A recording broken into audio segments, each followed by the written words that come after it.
Dikira aku miskin. Part 39. Pertemuan. Kenapa sikap Tante Marisa berbeda dari biasanya? Sejak kapan beliau menyebut dirinya dengan kata Mami? Ada apa ini? Apa hasil yang wanita itu dapatkan saat di Palembang? Mungkinkah Mas Bimo terbukti sebagai anak kandungnya yang hilang ketika masih kecil? Aku melirik ke arah Mama yang sejak tadi berdiri di sampingku. Wajahnya tampak bingung sambil mengangkat bahu. Mungkin beliau juga merasakan apa yang aku alami. Terkejut melihat kedatangan Tante Marisa dengan sikap yang berbeda. Mungkin karena aku tidak memberikan respon, Tante Marisa langsung menghampiriku. Wanita itu juga memelukku sangat erat. Namun, aku masih tetap biasa saja. Setelah melepas pelukan, beliau mencium puncak kepalaku. Ada apa dengannya? Tiba-tiba, aku dikagetkan dengan kemunculan seseorang yang sangat aku kenal. Dia berjalan ke arahku sambil menggendong Bagas. Ini benar-benar seperti mimpi. Mungkinkah harapan Papa dan Mama akan menjadi kenyataan? Sejak dulu, mereka ingin memiliki menantu idaman. Sini sama nenek sayang. Ini nenek kandung kamu yang melahirkan papa kamu. Ternyata ini alasan kenapa Tante Marisa bersikap tidak seperti biasanya kepadaku. Beliau pun meraih Bagas dari laki-laki yang membuatku ingin menitikkan air mata detik ini juga. Dia adalah Mas Bimo yang ternyata abang kandung Endro. Sayang, dia meraih tanganku, tetapi aku tepiskan. Aku tidak bermaksud untuk menolak, tetapi aku masih terkejut melihat kehadirannya. Gak boleh gitu sama suami sendiri. Mama membuka suara. Respon beliau sangat jauh berbeda dari yang dulu. Padahal wanita yang melahirkanku itu bersikeras menolak waktu aku meminta restu untuk menikah dengan Mas Bimo beberapa tahun yang lalu. Tapi Mah, aku tidak tahu harus berkata apa. Ya udah, kalian bicara di kamar aja supaya lebih nyaman. Biarkan Mami dan Mama kamu yang siapin semuanya. Lagipun Kak Alexa dan Kak Ratu juga akan menyusul ke sini. Tante Marisa mengusap punggungku. Iya sayang, ajak suami kamu ke kamar. Lagipun kamu juga kurang fit kan? Tadi aja mual. Mama membeberkan apa yang kurasakan tadi. Kelak kenapa Mah? Mas Bimo pun membuka suara. Dia melihat ke arah Mama. Laki-laki itu meraih tangan Mama lalu menciumnya. Senang bertemu Mama. Iya nak, kamu dan Kela langsung ke kamar aja. Nanti kamu tanya sendiri apa yang terjadi padanya. Mama mengusap kepala Mas Bimo. Beliau tampak bahagia. Aku dan Mas Bimo akhirnya menuju kamar. Entah kenapa, aku merasa sedikit canggung setelah kami duduk di tempat tidur. Namun, aku ingin mendengar penjelasan tentangnya selama kami tidak bersama. Setelah berpisah selama sebulan, aku kembali dipertemukan dengan suami yang belum mampu aku lupakan. Jangankan untuk melupakan, cinta dan kasih sayang yang kumiliki masih utuh untuknya. Walaupun aku memilih pergi dan pernah berkata ingin berpisah dengannya, tetapi hati ini seakan-akan menolak. Ternyata cinta itu mengalahkan segalanya. Terbukti saat ini aku terdiam saat Mas Bimo mencium puncak kepalaku. Walaupun tadi saat di depan Mama, aku menepiskan tangannya. Entah kenapa, jantungku berdegup sangat kencang dan tidak beraturan saat dia memelukku. Jantung kamu kenapa sayang? Dia melepas pelukan. lalu memegang pipiku sambil tersenyum. Akhirnya, aku kembali melihat senyuman manis itu. Aku gak apa-apa kok. Aku tidak ingin mengatakan yang sebenarnya. Maafin aku sayang. Jangan tinggalin aku lagi. Hidupku hampa tanpamu. Aku tersanjung mendengar ucapannya. Iya mas. Aku langsung luluh. Oh ya, tadi mama bilang kamu mual. Kamu sakit. Kamu juga kelihatan pucat sedikit. Dia makin mendekatkan wajahnya. Aku juga gak tahu. Mama nebaknya hamil. Serius sayang. Ternyata harapanku menjadi kenyataan. Dia tampak bahagia. Itu kan masih belum pasti. Tapi aku tetap yakin kalau kamu hamil. Kamu lupa kalau kamu gak minum pil KB saat itu. Bisa-bisanya dia mengingatkan kejadian tersebut.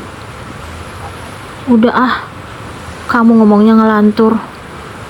Aku tidak ingin mengingat apa yang kami lakukan kala itu. Ternyata kamu menyembunyikan semuanya dariku selama ini sayang. Dia tiba-tiba mengganti topik pembicaraan. Apaan? Aku ingin tahu apa maksud dari ucapannya. Tentang kehidupan kamu. Maksudnya? Ternyata wanita yang aku nikahi adalah anak konglomerat. Kenapa kamu diam saat ibu? Mas Bimo tiba-tiba diam. Kenapa mas? Tanya aku penasaran. Ibu udah gak ada sayang. Aku tidak mengerti apa maksud Mas Bimo. Gak ada. Maksudnya apa? Tanya aku ingin tahu. Ibu udah pergi untuk selamanya seminggu yang lalu. Apa? Aku sangat terkejut. Walaupun wanita yang aku anggap sebagai ibu mertua selama ini sering menyakitiku, tetapi aku tidak pernah berharap agar dirinya pergi secepat ini. Walaupun beliau bukan ibu kandungku, tetapi beliau yang telah merawat dan membesarkanku. Mata Mas Bimo berkaca-kaca. Ibu sakit apa mas? Mas Bimo akhirnya menceritakan apa yang terjadi terhadap Bu Sukma, wanita yang telah menganggap dirinya sebagai anak selama ini. Bu Sukma disiksa habis-habisan oleh orang-orang suruhan istri laki-laki yang memiliki hubungan terlarang dengannya. Bu Sukma patah tulang dan tiba-tiba lumpuh hingga membuat dirinya tidak dapat bertahan hidup. Di samping itu, wajah wanita itu juga disiram menggunakan air keras. Beliau sempat dirawat beberapa minggu di rumah sakit. Permintaan terakhirnya tidak mampu aku wujudkan. Mas Bimo menyeka air matanya yang telah jatuh membasahi pipi. Apa mas? Bertemu denganmu dan meminta maaf. Sekarang aku mengerti apa maksud dari postingan Mas Bimo kala itu di akun sosial medianya. Terus terang, jika aku tahu apa yang terjadi saat itu, mungkin aku akan menghubungi Mas Bimo. Namun, nasi telah menjadi bubur. Semuanya telah terlambat. Semoga Bu Sukma mendapatkan tempat terindah di sisinya. Acara ulang tahun Bagas akan segera dimulai. Semua keluarga dan kerabat dekat telah berkumpul, tetapi tidak dengan Endro. Aku tidak mengerti kenapa laki-laki itu tidak datang memberikan ucapan selamat kepada anak kecil yang dia sayangi selama ini. Padahal sangat jelas dia tahu kalau Bagas adalah keponakannya. Tadi Mas Bimo bercerita kalau dia dan Endro baik-baik saja setelah bertemu. Mas Bimo juga sudah tahu cerita tentang aku dan Endro di masa lalu. Dia bahkan merasa kasihan melihat adiknya setelah tahu besarnya cinta yang dia miliki untukku, hingga belum memikirkan pernikahan hingga saat ini. Ternyata abang dan adik mencintai wanita yang sama ya sayang. Mas Bimo mengucapkan itu sambil tersenyum kepada aku tadi. Kamu tahu dari mana mas? Kak Alexa yang cerita. Aku juga tidak mengerti kenapa tidak berhasil membuka hati untuk Endro. Padahal dia tidak kalah tampan dari Mas Bimo. Aku akui kalau cinta itu susah ditebak dan dipahami. Aku menolak menikah dengan Endro, tetapi justru bersedia menjadi istri abangnya. Endro mana? Tanya mami mertua. Beliau melihat ke arah Kak Alexa. Katanya nggak bisa datang, Mi. Kak Alexa memberikan jawaban. Kenapa? Bukannya dia sayang banget sama Bagas? Apalagi sekarang udah jadi ponakannya. Mami mertua menggeleng. Nggak tahu, Mi. Tadi dia juga bawa koper kecil. Katanya mau nginap di hotel keluarga Bang Dani untuk menenangkan diri. Kak Alexa melirik ke arahku. Akhirnya, acara pun segera dimulai tanpa kehadiran Endro. Aku merasa bersalah ketika Bagas tadi bertanya tentang adik papanya itu. Jika seandainya aku mengetahui hubungan darah di antara mereka, aku tidak akan melarang Endro dekat dengan Bagas saat awal kami tiba di kota ini. Sekarang, aku kembali menorehkan luka di hati Endro. Mungkin dia sengaja menghindar karena tidak sanggup melihatku bersama Mas Bimo. Itu yang dia katakan kepadaku 2 minggu yang lalu. Semoga dia segera menemukan kebahagiaannya bersama wanita lain. Apa mungkin Endro sebenarnya tidak mengharapkan keberadaanku? Tapi dia menyambut kedatanganku kemarin pas di rumah papi dan mami. Mas Bimo membuka suara. Gak mungkin, Mas. Kamu kan abangnya. Aku berusaha meyakinkan Mas Bimo. Tapi orang yang merebut wanita yang dia cintai. Kok merebut sih? Kan aku dan Endro gak pernah memiliki hubungan istimewa. Aku kesal mendengar penuturan Mas Bimo. Bisa-bisanya dia memiliki pemikiran tidak masuk akal seperti itu. Aku tahu kalau dia pasti menyayangi adik kandung yang baru bertemu dengannya setelah belasan tahun. Tetapi bukan berarti dia harus menyalahkan dirinya sendiri.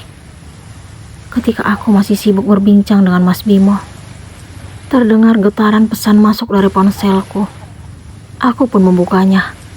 Terdapat nama Endro di layar. Aku ingin segera mengetahui apa isi pesan tersebut. Tolong sampaikan ucapan selamat ulang tahun dariku untuk Bagas, ponakanku. Maaf, aku gak bisa datang karena ada pekerjaan mendadak. Aku udah kirimkan kado melalui ekspedisi.